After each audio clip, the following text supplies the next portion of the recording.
Hello and welcome to my first attempt at creating a video blog, and today I'm going to talk about one of my favourite subjects, which is bats.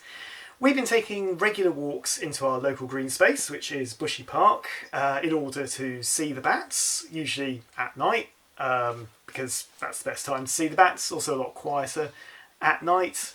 And I wanted to share one of these bat walks with you because we actually recorded one a couple of nights ago, so we have some footage of some bats to show you. Before we begin, I'd also ought to give a very brief introduction to bats. So bats are the only type of flying mammal. There are over 1,000 species of bats in the world, so 1 out of every 4 mammal species is a bat. They can live for up to 30 years and they usually have 1 baby per year. Now, a lot of people are a little bit scared of bats, a little bit frightened. You don't need to be. In this country. We don't have vampire bats. They're not going to come and suck your blood.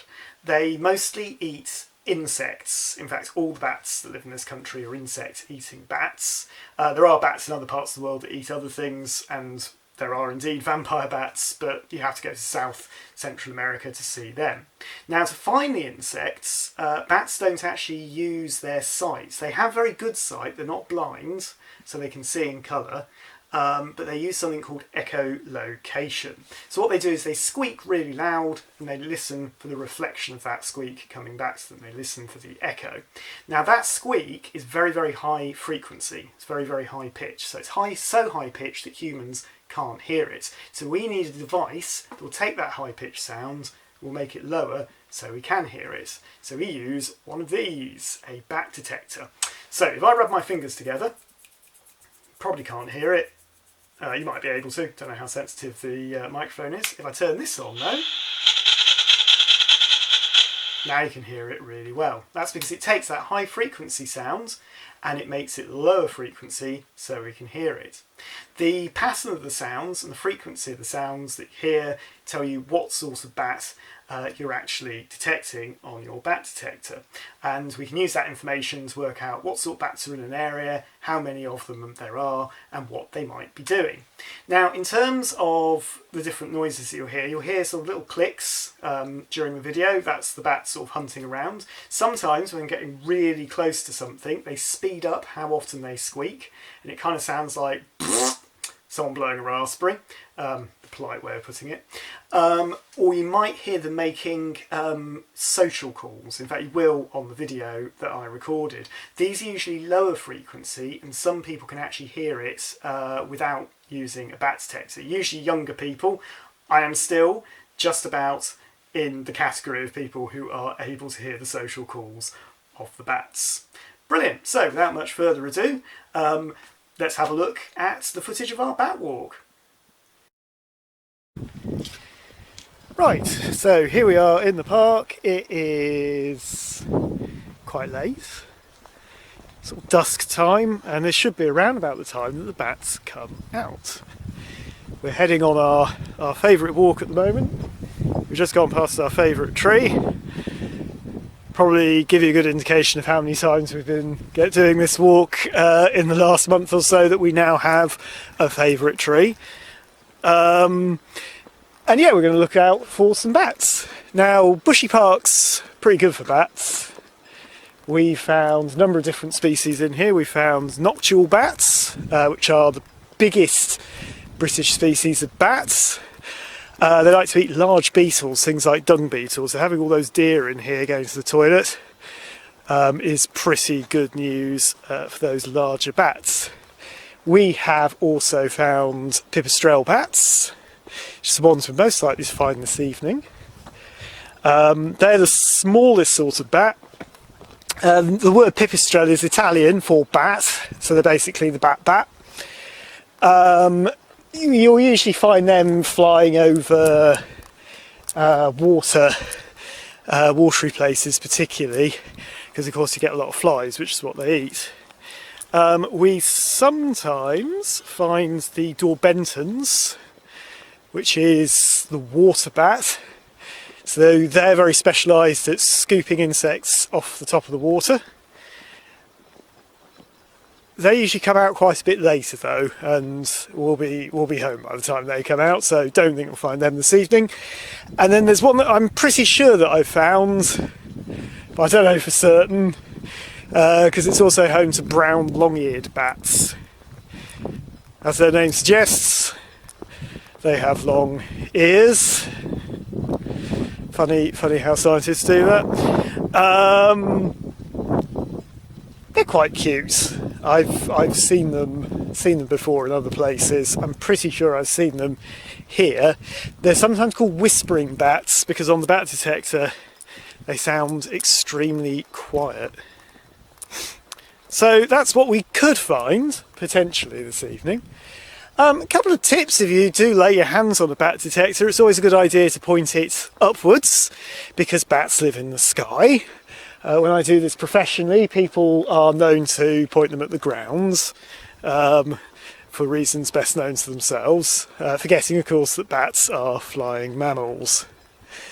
The other thing is, if you actually want to see them, best place to look is around the tops of the trees and just on the skyline, because you'll often see them silhouetted up there.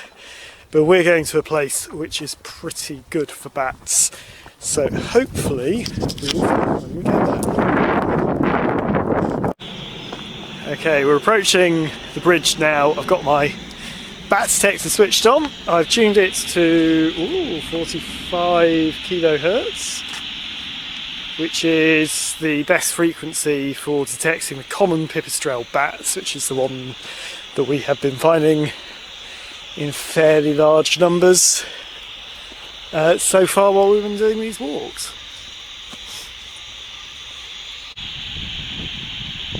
So we did just get a brief bit of our first bat, but it's flown off. When I do these at work, the greatest fear is that we won't find any bats. Now fortunately I have actually managed to film bats already, so I can guarantee you film of bats. But I'm hoping we're going to get some this evening.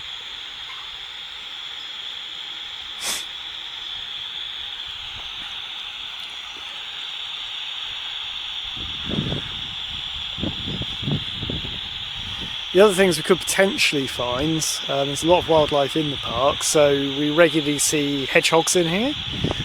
We find toads, although we're outside of the toad season now because they all come into the ponds for... There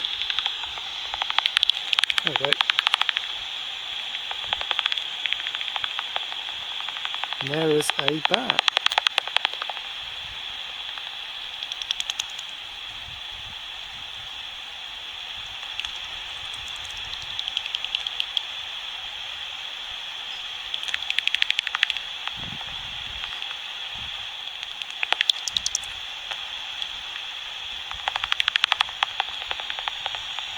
So these are the common pipistrelles.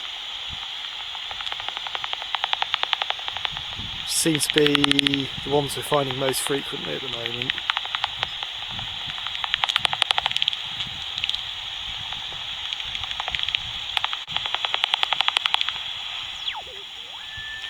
Just going to have a search around see if there's any bigger bats. Now that noise you can hear, that's actually the bats making social calls. So not when they pop round to each other's for tea, you're not allowed to do that at the moment anyway. It's when they basically are calling each other, talking to each other.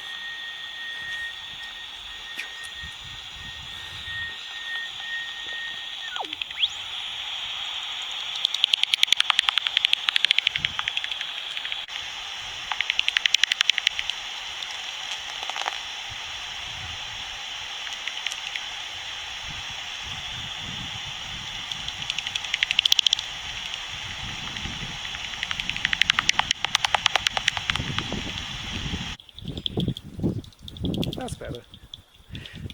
So unfortunately we've kind of run out of time here because this is our daily exercise walk and we've got to keep walking. But hopefully on the way back we'll be able to find some other stuff, maybe some other bats and possibly some owls. We heard little owls on the way up here and you'd also get tawny owls in the park, maybe even a hedgehog or a toad or two, but I can't guarantee anything. Unfortunately, in the end, we didn't find anything else that evening.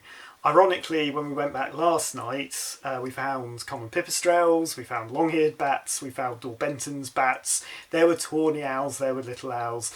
That's just the way it goes, unfortunately, with these sorts of things. Now, I should probably add that bats are threatened in this country and they are all protected by law. So it's illegal to disturb their roosting spaces or to handle bats without a licence. Unfortunately, people have been destroying their habitat, destroying their roosting spaces, and this has led to bats becoming a lot rarer in this country. But if you're out and about in the evening, if you're lucky enough to have a garden, then do go out there because you'll probably see bats swooping around on warm evenings throughout the summer. I certainly hope you do. Anyway, thank you very much for watching. I hope you enjoyed it, and hopefully there'll be a next time and I'll see you then. Goodbye.